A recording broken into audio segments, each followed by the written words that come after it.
Welcome to my YouTube channel. Today's topic is from Quality Project Management Part 6. A gentle reminder, we are asked to protect yourself and others, keep social distancing, and keep sanitizers, use sanitizers when and where required.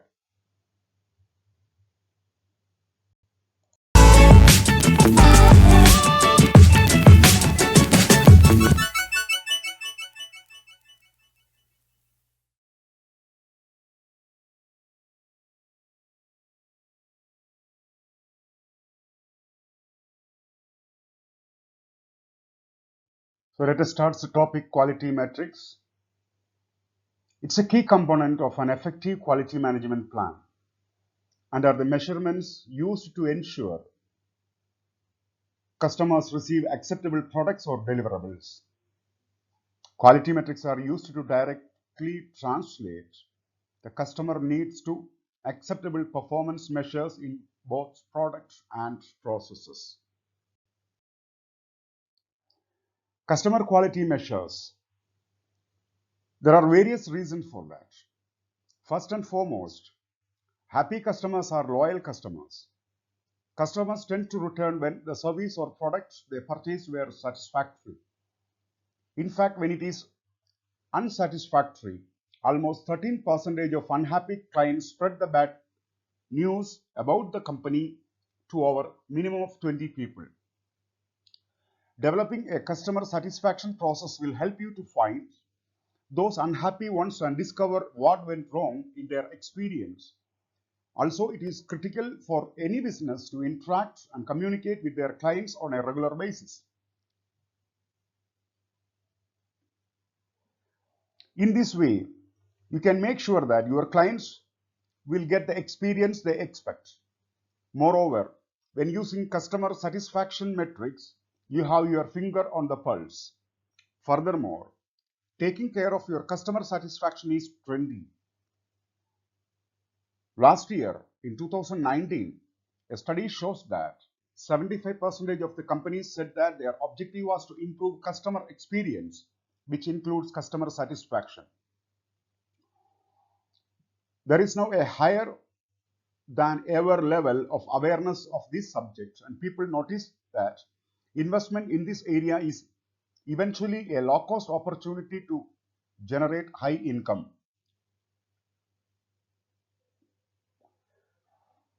So one of the metrics used is Net Promoter Score.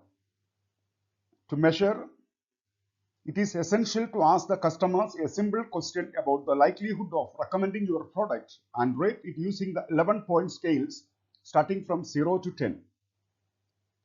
By using this kind of scale, it is possible to clarify the customers into three categories: detractors, who use rated their likelihood of 6 or lower; passives, those who gave a score of 7 or 8; and promoters, those who gave a score of 9 or 10.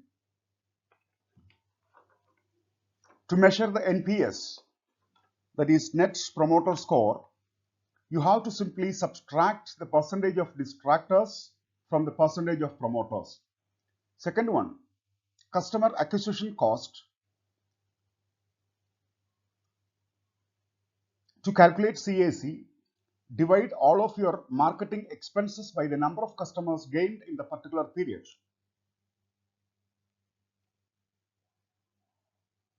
If the cost is too high, maybe your marketing strategy and customer satisfaction factors are worth rethinking. Third one, churn. It's definitely one of the metrics every company should measure to predict ups and downs and prevents negative effects. It's also one of the very first indicators of customer dissatisfaction. Fourth one, customer satisfaction score. It is used to measure whether your product or service meet your client's expectations. Customers assess their experience by answering the following question: how would you rate your experience with your recent support requirement, etc. On a 5-point scale from very unsatisfied to very satisfied, it is versatile, applicable or applicability allows asking a vast variety of questions. However, the focus falls only on a specific interaction. So you can ask about the support quality of the delivery or overall service experience. And the fifth and last one, customer effort score. It's a combination of net promoter score and customer satisfaction score. It is used to measure how much efforts customers have to put into a certain interaction with a company. The survey asks only one question: did the company make it easy for you to handle your issue, which can be modified according to the company and situation. Customers need to choose one of the 7 answers from the scale, beginning with the strongly disagree through neutral and ending with the strongly agree. To measure the score, counts the average of all the collected answers. So when it comes to consumer or customer quality measures, we can tell that the customers typically measures features based and performance based. The customer use true performance measures while the producers use substitute performance measures. An example, a true measure of a car door may be easy to close, and the substitute measures of the car door is door closing efforts. Sometimes the producers educate the customers on the substitute performance measures rather than the true performance measures. The 5 project management performance metrics. Continuous improvement or continual improvement is a prerequisite for any organization's success. It's an ongoing effort to improve the product, service, or processes. So, the 5 project management performance metrics are schedule and effort or cost variance, resource utilization, it's also called as productivity, change request to scope of work, quality and customer satisfaction, and fifth one, the gross margin. The project management performance metrics enables the project managers to assess the status of ongoing in terms of schedule, cost, and profitability. If there is any potential risk, to foresee this potential risk, nail down or cut down the problems much before they become severe, keep a check on the project's profitability, assess the productivity of the team, and assess the quality of work products to be delivered. Project scheduling tools. Project managers can use a wide range of tools and techniques to develop, monitor, and control project schedules. Increasingly, many of these can be applied digitally using programs such as Excel, Microsoft Projects, or and so on. So there are many project scheduling tools here. We are mentioning some: bar charts and activity network. These are all graphical notations used to illustrate the project schedule. Shows the project breakdown into tasks. The task should not be too small. It can be a minimum of a week or 2. Activity chart shows task dependencies and the critical paths, and bar chart shows schedule against the calendar time. Just see, we have a T5. It will have dependencies T2 and T4. That is, T5 will be started. Where is T5? Yeah, T5 will be started only after T2 and T4. Like that, it will continue.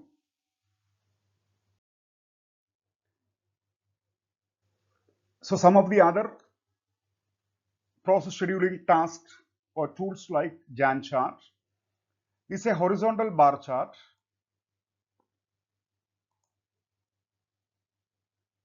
plotted over time like days, weeks, or months. Each activity is shown as a bar. Depending on task dependencies and resource availability, these bars may be sequential or run in parallel. Scheduled network analysis. The scheduled network analysis is a graphical display from left to right across a page of all logical interrelationships between elements of work. And third one is critical path method.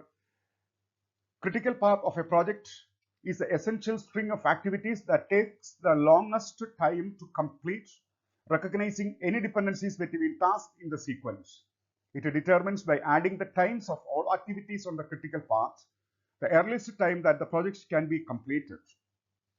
So, it is a project network analysis techniques used to predict the total project duration.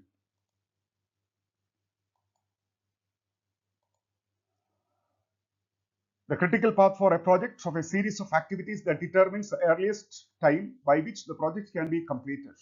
And the critical path is the longest path. You can tell it is considered as the longest path through the network diagram and has least amount of slack. In order to find the critical path from the table, from the data provided, you need to first develop a good project network diagram. Then after that, all the durations of the activities are added on each path through the project network diagram, and the longest path is the critical path. Let us start with some examples. See here, the first example starts 1, 2, 3, 4, 5 and 6. See here it contains two paths, that is starting from 1, 2, 3, 4 and 6, or 1, 2, 3, 5 and 6. So here the question, how many paths are there in this network? We can tell it contains two paths. How long is each path? The first path, 2 plus 5, 7 plus 2, 9 plus 1, that is 10.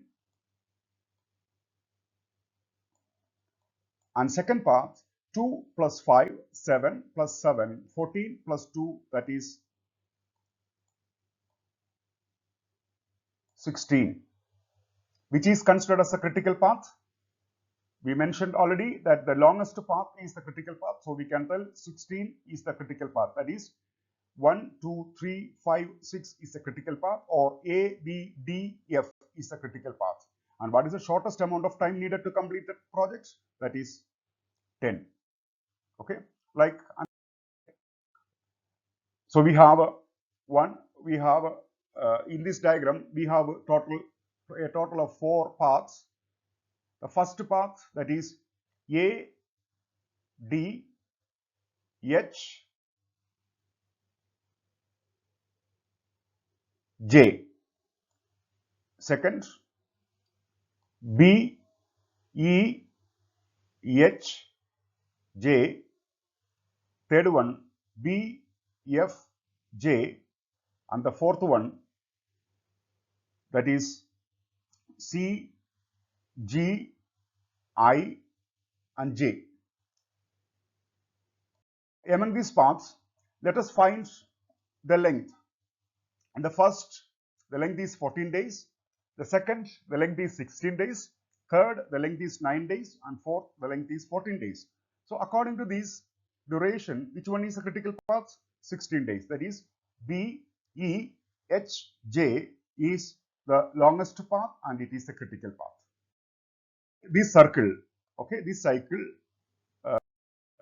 4 quadrants: activity name, activity duration, earliest start time, latest start time, earliest finish time, and latest finish time.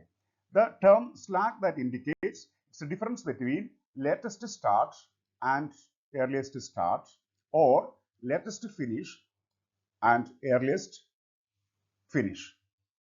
So with respect to that, let us give an example. St. Adolph Hospital. Here they mention the activities, the description, immediate predecessors and responsibilities. So generally the responsibility and description does not include in the network model.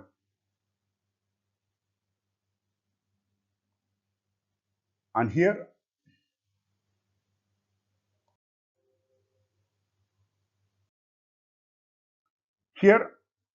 the activity, the dependencies and the duration that is been given. So in this case, A and B does not have any dependency. So we can start A and B from the beginning.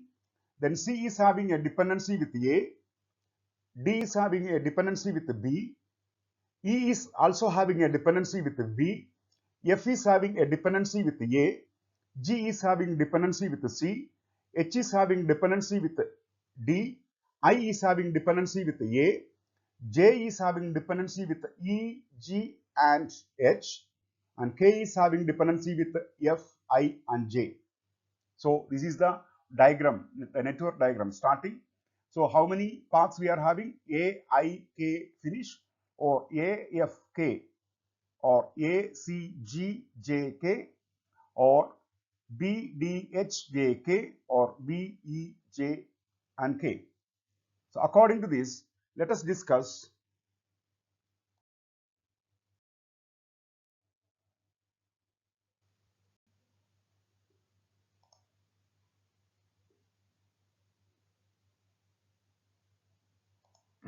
Let us discuss the path.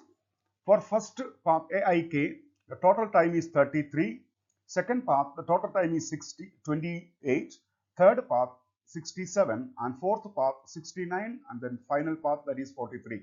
So it is very clear that this path is considered as the critical path, which contains the longest time. Let us see how it will be from start A to B. And here we mentioned it with the different colors, and that BDHJK is 69 weeks, that is the critical path.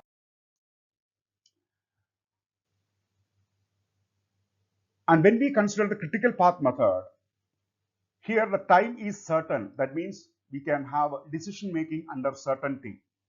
And another one, PERT, that is program evaluation and review techniques, is used when the activity times are uncertain, that means the time is not known, which is decision making under uncertainty.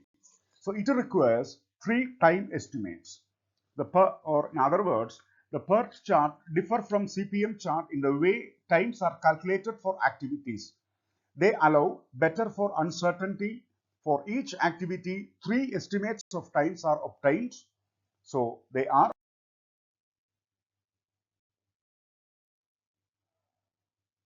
So here, the other way to represent the critical path method, same thing. So here the activity duration, the starting time, which will be 0. So 0 plus 12, which is equal to 12. And this will be the earliest finish time will be the earliest start time for the next activity. And then 12 plus 15, that is 23. Like that, here it is 12. 12 plus 10, which is equal to 22. Here also 12. 12 plus 10, which is equal to 22. Here it is 0 plus 9, that is equal to 9. Here 9 plus 10, that is equal to 19. Here 9 plus 24, which is equal to 33. And 33, here, see, here we have 33. But when it comes to here, it is 59. Okay. So here we are having 57. This also can be, either it can be 57. But why we selected 59? Because we are going to take the highest value. We are having three values. One is 33. One is 33. Second one is 57. Third one is 59. So we are going to take the highest value. Same here. See here, actually it should be 23, or it should be 22, or it should be 59. Sorry, it should be 63. Okay, here we can have three values, either 27, or we can have 22, or we can have 63. So we selected the value 63 because that is the largest value. Okay, that. So we got the value 69. Same way, if you are going reverse, we are going to take the least value. That is, if you are going forward, we are taking the highest value. If you are going backward, we are taking the lowest value.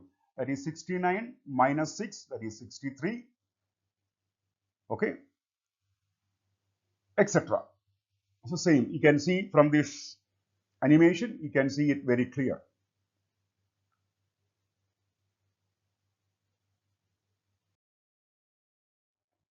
So the node A, duration 12, earliest start time 0, latest start time 2, like that for the other. You can see in some of the cases, you can see the slack value is 0. The slack value is 0, that is the critical path. See here, the slack value is 0, that is a critical path. What is that? B, D, H, J, K, is the, see here, we can have 0 minus 0 is 0, 9 minus 9 is 0, 9 minus 9 is 0, 19 minus 19 is 0, 19 minus 19, 59 minus 59, 63 minus 63, 69 minus 60. So this is the critical path method. This is a critical path method for the given diagram. Next is the end value management. It helps the project managers to measure project performance. It is a systematic project management process used to find variances in projects based on the comparison of work performance and work planned. It is used on the cost and schedule control and can be very useful in project forecasting. So when we are calculating end value management, we need to know these terms, that is budget at completion, budget cost for work scheduled, planned value, budget cost of work performed, end value, actual cost of work performed, actual cost, estimate at completion, cost performance index, estimate to complete, cost variance, schedule variance, variance at completion, and schedule performance index. See, with respect, the equations are PV equal to BAC into percentage of planned work, EV equal to BAC into percentage of actual work, EAC equal to BAC divided by CPI, ETC equal to ESC minus AC, and these are all important for us, which is been redlined or marked with a red. Okay. According to that, let us discuss. A project has a budget of $10 million and scheduled for 10 months. It is assumed that the total budget will be spent equally. That means $10 million for 10 months. That is each month $1 million. Spent equally each month until the 10th month is reached. After the second month, the project manager finds that only 5% of the work is finished and a total of $1 million spent. So what is the planned value? For 2 months, it is 2 million. What is the end value? 10 months into 0.5, which is 0.5 million. Actual cost, 0.1 million. So what is CV? That is minus 0.5, and CV percentage is minus 100% overrun. So the EVM benefits, it contributes to preventing scope creep, improving communication and visibility with the stakeholders, reduce the risk, profitability analysis, project forecasting, better accountability, and performance tracking. So this is the end of section. Hope you like the video. If you are having any queries, please write to me to the mail ID given in slide number 1 or part number 1. And please like, share, and subscribe to my channel for continuous support. Thank you.